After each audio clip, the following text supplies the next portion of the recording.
From the cracked porch of her grandmother's house in Wichita, Kansas, Layla Monroe would stare at the sky for hours. Some saw clouds, others saw blue. Layla saw freedom. Planes overhead didn't just fly. They soared, they escaped, they commanded the wind. By the time she was 8, she could identify aircraft by silhouette. By 12, she had memorized runway signals and radio call signs from an old aviation book she found at a thrift store. Her dream had nothing to do with fame. It was about flight, about breaking limits. Her family was proud, but cautious. Her mother, a nurse who raised Layla alone, supported her quietly, taping aeronautics posters over cracked bedroom walls. But her father, a former Air Force mechanic who had disappeared from her life when she was 6, left behind only a memory and a worn photo of a squadron he once served with. Layla carried that photo like a compass dot at 17. She earned a spot at the Arizona Flight Academy, one of the most competitive aviation programs in the country. The acceptance letter arrived in a plain envelope, no ceremony. But Layla screamed with joy, clutching it to her chest like a pilot's wings. The town newspaper ran a short article, "Local girl headed to elite flight school." Beneath the headline was a grainy photo of Layla in a hoodie, holding a model airplane. She arrived in Arizona with one suitcase, her mother's rosary, and a dream big enough to knock down walls. But the welcome was quiet, cold. She noticed the glances the moment she walked into the hangar. 48 cadets stood in uniform rows, and only one was a young black woman. Her presence stood out like smoke against the sky. "You must be Monroe," said a tall man with salt and pepper hair and mirrored sunglasses. "You'll be in my group." His badge read Capt. D. Whitaker. His voice was polite, but clipped, almost suspicious. He handed her a schedule and moved on. Later that day, as Layla sat alone in the mess hall, a couple of cadets passed behind her. One whispered, not quietly enough, "You see her? Probably here for their diversity brochure." Another chuckled, "They always need a token." Layla kept her eyes on her tray, but her knuckles whitened around the fork. She didn't cry. She didn't speak. She just made a silent promise to herself. Fly better than all of them. Let the sky speak for you. That first week was brutal. Early wake-up calls, engine mechanics, navigation exams, flight simulations that made even seasoned cadets queasy. Layla studied every night until her eyes burned, but still lagged behind the top students. Her confidence wavered, especially after her first simulator check. She overcorrected on descent and stalled just before landing. The instructor sighed as if disappointed before scribbling notes. "Not bad for a first attempt," he said flatly. She knew what he meant. Back in her dorm, she found a letter tucked into her bag. Her mother had written it before Layla left. "Remember, baby, you're not here because they let you in. You're here because you earned it. Don't fly with fear, fly with fire." Layla sat on the floor, reading it 3 times before folding it into her flight manual. She didn't sleep that night, just stared at the ceiling, counting propeller rotations in her head. By Friday, she had memorized the pre-flight checklist and could dismantle a carburetor blindfolded. But she still hadn't spoken much. Her presence remained quiet, isolated. The nickname Token Pilot wasn't said aloud anymore, but it echoed in the way people looked through her instead of at her. As the sun set that evening, Layla stood by the runway alone. A small plane took off in the distance, its silhouette sharp against the fading orange sky. She whispered under her breath, "One day, that'll be me in the captain's seat. And they won't whisper then."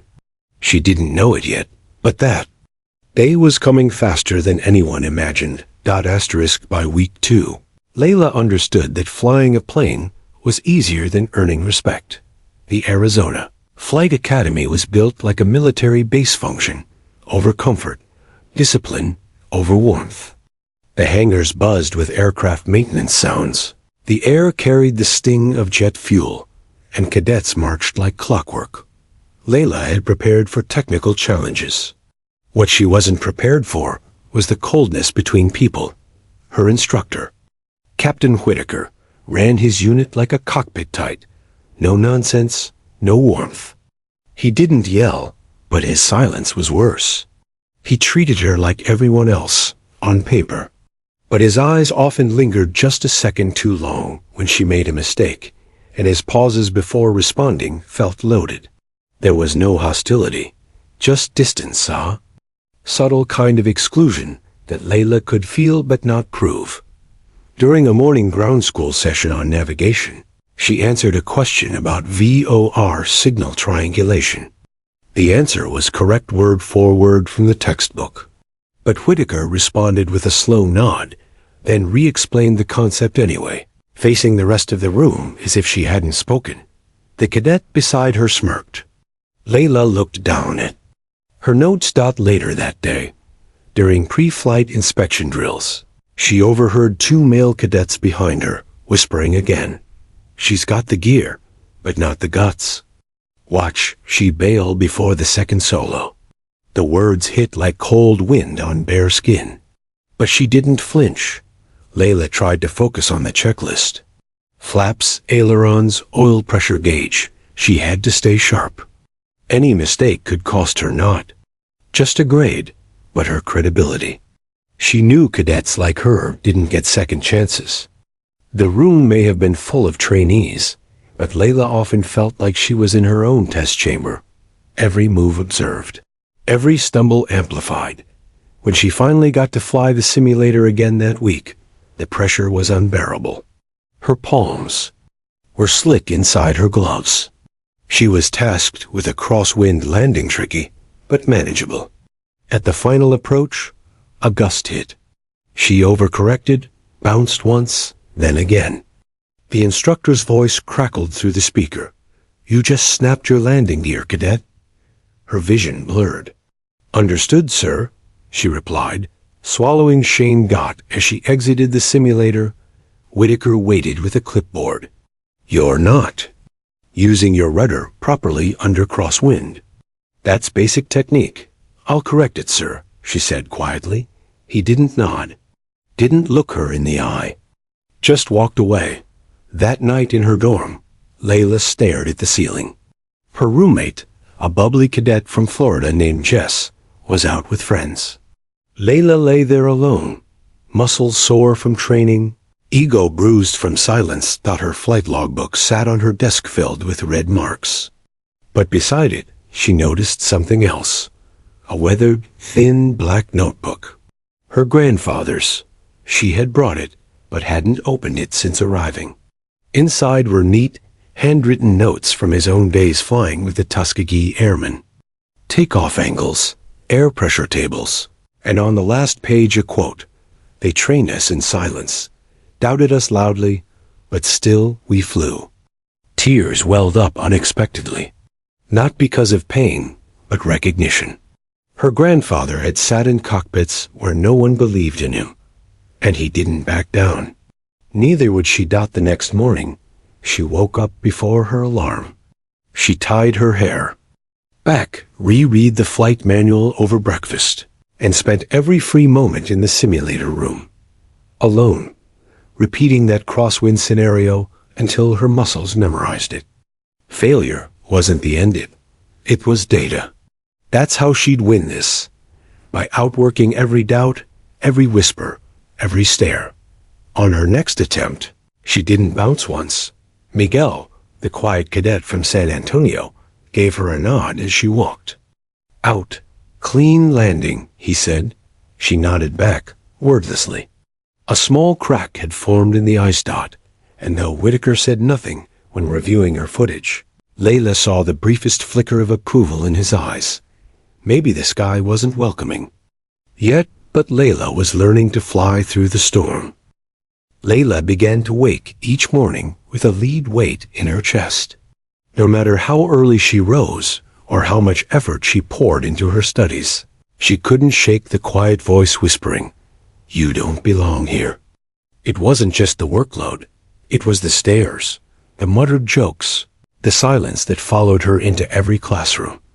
Her test scores had improved, but her confidence hadn't. Every compliment from another cadet felt suspicious. Every passing glance from instructors felt like evaluation. The pressure wasn't always loud. It was the constant, invisible hum of being watched, measured, and silently judged. During one emergency simulator drill, her mind went blank mid-approach. Smoke filled the cabin simulation, alarms blared, and she froze. For a full 7 seconds, she sat motionless before fumbling to adjust the throttle. The plane spiraled into the digital ground. The instructor didn't even scold her. He simply stood and scribbled something on his clipboard. The silence cut deeper than any insult. As the other cadets filtered out, Layla sat alone in the cockpit, headset still on, heart racing. She stayed in the simulator long after everyone left, staring at the lifeless dashboard. She wasn't afraid of failure. She was afraid of confirming their expectations, that she was only there for show, that she couldn't handle the sky. Later that evening, back in the dorm, she sat on the floor surrounded by her books, manuals, and folded uniform. Her phone buzzed with a message from her mom. "How's my little pilot doing? Call when you can." She couldn't reply, not yet. Her chest ached with the weight of invisible wounds. On impulse, she began packing. She folded her uniform and placed it in the suitcase, then her toiletries, then the letter from the academy congratulating her on admission. Her hands shook. Her dream, once so vivid, now felt impossibly far away. Then she saw the photo, slipped between her logbook and checklist. The old black and white picture of her grandfather standing in front of a P-51 Mustang, helmet under his arm, a toothy grin on his face. Next to the photo were his dog tags. She picked them up, cool metal pressing into her palm. Tears welled in her eyes. She hadn't cried in weeks. Not when they called her token. Not when she failed her first solo attempt. Not when Whitaker ignored her perfect landing. But now everything cracked. She clutched the dog tags to her chest and whispered, "Did you feel this too?" Just then, a knock came at the door. It creaked open. Mr. Emerson, the janitor, stood in the hallway. He was older, his gray coveralls dusty, and his eyes kind. "You all right, Miss Monroe?" he asked softly. She nodded too quickly. "Yeah, just long day." He looked at her for a moment, then stepped inside and spotted the photo on her bed. He picked it up with reverence. "Tuskegee, huh?" Layla blinked. "He was my grandfather." Emerson smiled gently. "I served in Vietnam. We had a few guys from that same squadron train us. Tough as hell. Carried themselves with quiet fire. They were called names too. Told they'd never fly, never lead. But they did. Every single one of them." He looked Layla straight in the eye. "You think they gave up when someone doubted?" She shook her head, throat tight. He placed the photo back down carefully. "Then don't you either. Fly for you. Fly for him." He gave her a nod and left. Layla sat in silence for a long time. Then, slowly, she began unpacking. She smoothed her uniform, refiled her manuals, and slipped the dog tags around her neck. The next morning, she stood in front of the mirror. Her eyes were tired, but clear. Her hands were steady. The academy hadn't changed. The whispers hadn't stopped. But something inside her had shifted. They could label her all they wanted. She wasn't flying to prove them wrong anymore. She was flying to prove herself right. Asterisk Layla became a ghost in the academy corridors, not invisible, but untouchable. While others laughed over meals or hung out in the recreation room, she disappeared into the simulator lab, notebook in hand, dog tags always tucked under her collar like armor. She barely spoke in class anymore, not because she didn't know the answers, but because she had learned that knowledge wasn't always heard through her voice. So she let her skills speak instead. Quietly, methodically, she began mastering the training material. VOR navigation, stall recovery, steep turns. She broke each one down like a puzzle and reassembled it piece by piece. Instructors began to take notice. Not with applause or praise. Those were luxuries, but with longer pauses, fewer corrections, and subtle nods. She logged extra simulator hours until the tech started calling her Miss After Hours. She didn't mind. If the sky didn't open easily for her, she'd force it open with every second of effort. One evening, while practicing an emergency engine-out scenario, she felt someone watching. She looked up from the cockpit, and there stood Miguel, one of the few cadets who had never mocked her. He was holding 2 energy drinks and a weather chart. "You've been on the checklist loop for 2 hours, he said. "Mind if I run it with you?" Layla hesitated, then gave a short nod. For the first time in weeks, someone stood beside her, not behind her, not above her. Beside. They drilled scenarios together late into the night. Miguel was sharp, focused, and respectful. He didn't offer help as if she were weak. He treated her like a teammate. A quiet bond formed in those shared hours, 2 people who understood what it meant to be underestimated. On the next simulator test, Layla executed a flawless emergency descent under crosswind conditions. The instructor reviewing the footage didn't speak. He simply clicked the pass mark and nodded once. That nod stayed with her longer than any compliment ever could. Still, Whitaker remained unreadable. He said little, observed a lot, and offered no indication of whether she was rising or failing in his eyes.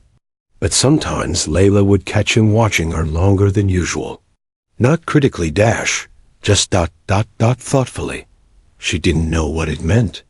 Maybe nothing. Maybe everything. By mid-semester, Layla's name had quietly climbed the ranking board. From the bottom 5, she was now among the top 15. Her peers noticed. The whispering had changed tone. Less mocking, more cautious. "She's putting in serious hours." I saw her nail a side-slip landing like it was nothing. She might actually make final solo. One afternoon, Captain Whitaker assigned Layla and Miguel a surprise field navigation challenge, just the 2 of them. No warning, no prep. They were handed coordinates and told to calculate a round trip with 3 touch-and-go landings, limited fuel, and deteriorating weather conditions. Layla's pulse jumped, but her hands didn't shake. She unfolded the sectional map, checked airspace restrictions, and plotted a course with precision. Miguel handled the fuel calculations. They worked like clockwork. As they stepped toward the aircraft, Whitaker called out, "Don't crash my plane, Monroe." Layla turned back, eyebrows lifted. "Sir," she said calmly, "I'll bring it back cleaner than I found it." A few cadets overheard. One of them grinned. For the first time, someone laughed with her. The flight went smoothly. Wind picked up near the second airfield, but Layla adjusted flaps and compensated on the rudder without hesitation. Her landing was textbook. Miguel gave her a thumbs-up. Back on the tarmac, Whitaker stood waiting, arms crossed. "Cadet Monroe," he said. "Not bad." It wasn't much, but coming from him, it might as well have been a medal. Layla didn't smile. She nodded. Inside, something surged. Not pride, not yet, but the beginning of belief. She wasn't just surviving anymore. She was flying. The final qualification flight wasn't just a test. It was a trial by sky. Layla had barely slept. She'd reviewed every emergency scenario, every last weather forecast, memorized the terrain maps, and traced her route until she could see it in her dreams. Yet now, sitting in the pilot's seat with her headset on and checklist in hand, All that knowledge buzzed in her chest like a hornet's nest. Winds at 12 knots, variable. Visibility 10 miles. You are cleared for takeoff, the tower called. She swallowed hard. Copy that. Cleared for takeoff. Captain Whitaker stood on the tarmac, arms folded, face unreadable. Miguel gave her a nod from the hangar, his confidence steadying her just a bit. She turned back to the runway. This was at dot. She pushed the throttle forward, feeling the plane surge beneath her like a racehorse loosed from its pen. Airspeed alive, engine smooth. Rotate at 60 knots. Wheels off the ground. Lift dot. She was flying. First 30 minutes were routine. She climbed, navigated her first checkpoint, performed 2 flawless turns, and prepared for a touch and go at a small auxiliary airfield. But as she approached the pattern, the wind shifted, hard. A strong crosswind hit her from the left, pushing the Cessna sideways. Layla gripped the yoke and adjusted rudder into the wind, ailerons opposite. Her muscles remembered the hours in the simulator. She landed, bounced slightly, then stabilized. Touch, roll, throttle up. Climb again. Nice, she whispered to herself, nerves settling. The next leg took her over a dry canyon. She kept an eye on her instruments and checked the horizon. The sun was shifting, clouds were moving and fast. She adjusted her heading and requested clearance for early descent to stay below potential turbulence dot, and dash midway through her descent. The engine hiccuped. Her eyes darted to the RPM gauge. Drop, climb. Drop again, dot, no. No, not no, she ran through the emergency checklist in her head while maintaining control. Throttle, check. Mixture, rich. Fuel selector, both. Carb heat, on. Still unstable. Layla took a breath. She remembered the simulator. She remembered the silence after her crash. She remembered her grandfather's dog tags against her chest. Emergency landing procedures. She muttered dot. She radioed to the tower. This is Cadet Monroe. Engine roughness reported. Requesting priority landing clearance. Copy, Monroe. You're clear. Runway 21. Winds 14 knots. Gusting. Layla began her glide. No panic. No shaking. Her hands were firm on the yoke. Her movements smoothed out as she approached. The turbulence worsened. She had to fight the crosswind again harder. This time, but her mind was calm. A plane wobbled. The air batted against her wings, but she trusted her training. She made a final flare just feet above the runway. The wheels touched. No bounce. No drag. A perfect, controlled landing. She taxied to the stop point and flipped the master switch off. Silence filled the cockpit. She let out the breath she didn't realize she'd been holding. Her heartbeat thudded in her ears. Did that really just happen? The tower crackled back. Well executed, cadet. Proceed to hangar. As she rolled to the parking line, she could see cadets gathered outside the hangar, watching. Some clapped lightly. Others just stared. Miguel's grin was huge. But it was Whitaker's face that Layla locked on. He wasn't smiling. He wasn't scowling either. He was still waiting. As she powered down the engine and climbed out, her legs nearly gave. Not from fear, but from the weight she'd just carried and dropped safely on solid ground. She walked toward Whitaker, helmet tucked under one arm, heart still racing. He didn't speak, didn't move. Not yet. Then dash slowly. He lifted his hand and took off his cap. Layla's eyes widened. The courtyard went still. Breath held across the entire base. What happened next would change everything. Layla approached slowly, the smell of jet fuel still in her lungs, her boots crunching against gravel. The hangar had gone silent. Cadets who usually ignored her now stood frozen, their postures stiff, As if they too were unsure what would happen next. Captain Whitaker stood like a statue, arms at his sides, eyes locked on her. He didn't blink. He didn't smile. He just waited. She stopped a few feet in front of him, her helmet tucked under her arm, sweat drying on her brow. Her breath still came in short bursts, but she stood tall. She had nothing left to prove. Then Whitaker took a breath, lifted his right hand, removed his cap. The cadets around them stared. A few jaws dropped. Removing one's cap was a gesture rarely seen here, especially from an instructor. It was more than etiquette. It was respect, military-grade respect. Permission to salute, Cadet Monroe, he said, loud enough for everyone to hear. Layla's heart paused. For a moment, she didn't move. She blinked, stunned. She searched his face for sarcasm, for hesitation, but found none. She straightened. Permission granted, sir. He brought his hand sharply to his forehead. Palm stiff, eyes steady. The crisp snap of the salute echoed louder than any applause. He held it. Layla returned it, her fingers pressed precisely. Her arm locked. When Whitaker finally lowered his hand, his voice was steady, but softer. That was textbook flying under pressure. Controlled, composed. You followed emergency protocol exactly as taught, and your glide path was flawless. She nodded once, words caught in her throat. He continued, now speaking not just to her, but to everyone. In 15 years of training cadets, I have never seen a more complete emergency. Landing from a trainee. Not one. The courtyard remained silent. Shock rippled through the group. No one had ever heard Whitaker praise anyone like this. His eyes returned to her. You've earned more than your wings, Cadet Monroe. You've earned your place. There was a beat, a long, stunned pause. Then a single cadet clapped. Then another. And another. It spread like wildfire. Soon, the hangar echoed with the thunder of applause.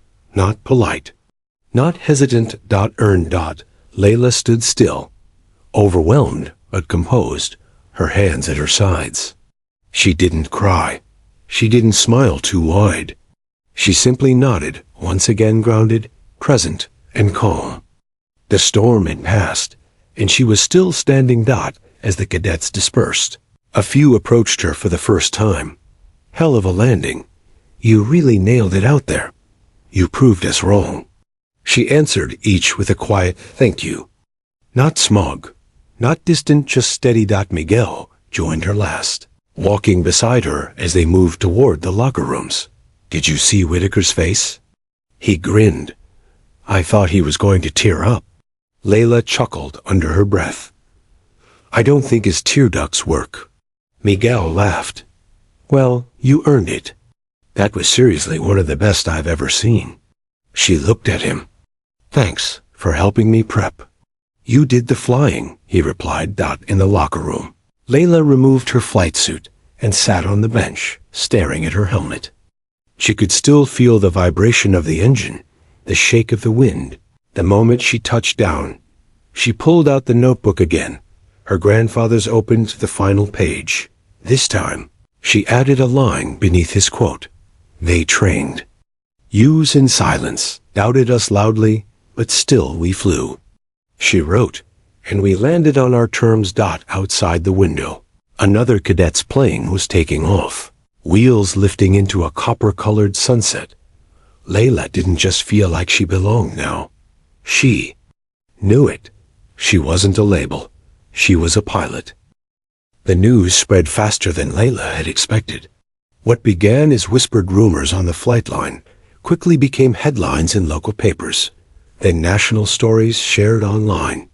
The video of Captain Whitaker removing his cap and saluting her after. Her flawless emergency landing was everywhere, powerful symbol of respect in breaking barriers. Layla was surprised when reporters began calling. Schools invited her to speak, and women's organizations asked her to share her story. She found herself standing in front of crowded auditoriums, recounting the long nights in the simulator, the whispered doubts, the weight of carrying expectations. At one event, a young girl in the front row looked up at her with wide eyes and sighed, "I want to be a pilot too." Layla smiled, remembering her own journey. "Then you can be," she told her. Back home, Layla visited her grandfather's grave. She knelt, placing her flight wings beside his worn dog tags. The sun filtered through the trees, casting dappled light on the earth. "We did it," she whispered, voice thick with emotion. "I'm flying because you flew first." She returned to the academy transformed, not just in status, but in mission.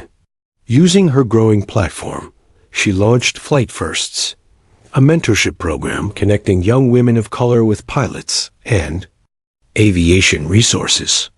Letters poured in from teens who felt seen for the first time, inspired to chase dreams they thought unreachable. Emails from cadets she had never met shared stories of overcoming their own struggles. Some admitted they'd once doubted her, but now cheered her on from afar. Even Captain Whitaker changed. While still reserved, he began offering guidance rather than criticism, inviting her to review training plans and sometimes sharing stories from his own past. Layla's confidence grew, but she remained humble. Each flight reminded her that respect wasn't given, it was earned and maintained. Every time she buckled into the cockpit, she carried not only her own hopes, but the dreams of those who followed. She remembered the dark nights of self-doubt and loneliness. She remembered the whispered token label that tried to tether her to limits. Now the whispers had turned to cheers, not just for her, but for what she represented.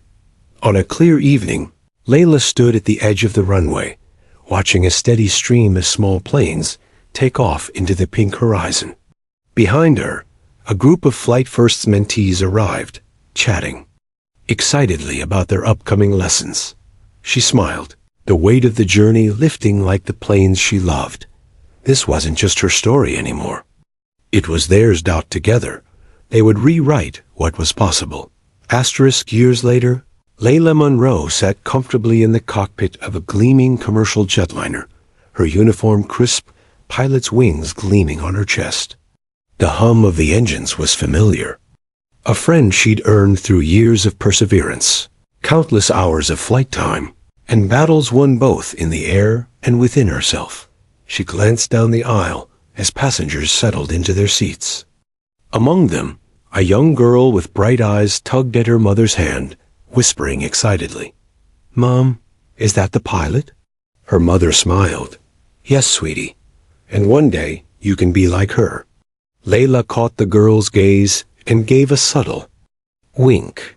It was a simple gesture, but in that moment, it carried a lifetime of meaning, a message that dreams once thought impossible could take flight. The journey from token pilot to role model had been anything but easy. Layla often thought back to the days at the academy when doubt clouded every lesson, when whispered slights weighed heavier than the planes she flew. She remembered the sting of isolation, the nights spent questioning if she was strong enough to carry the burden of expectation. But she also remembered the moment Captain Whitaker removed his cap and saluted her, that unexpected gesture that sealed her place not just in the academy, but in the skies. More than that, she remembered the faces of the young women she had mentored through Flight Firsts, their letters, their voices, their dreams taking shape under her guidance. She knew the power of representation, how seeing someone like her in the cockpit could unlock a world of possibility. As the jet soared above clouds painted gold by the setting sun, Layla felt a quiet joy. She was no longer the girl doubted and dismissed.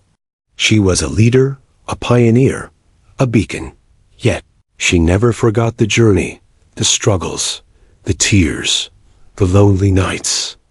Those memories fueled her passion to keep pushing boundaries, to keep opening doors for others. Landing smoothly at the destination, Layla signed off with the control tower, her voice steady and confident. Back on the ground, she received a message on her phone.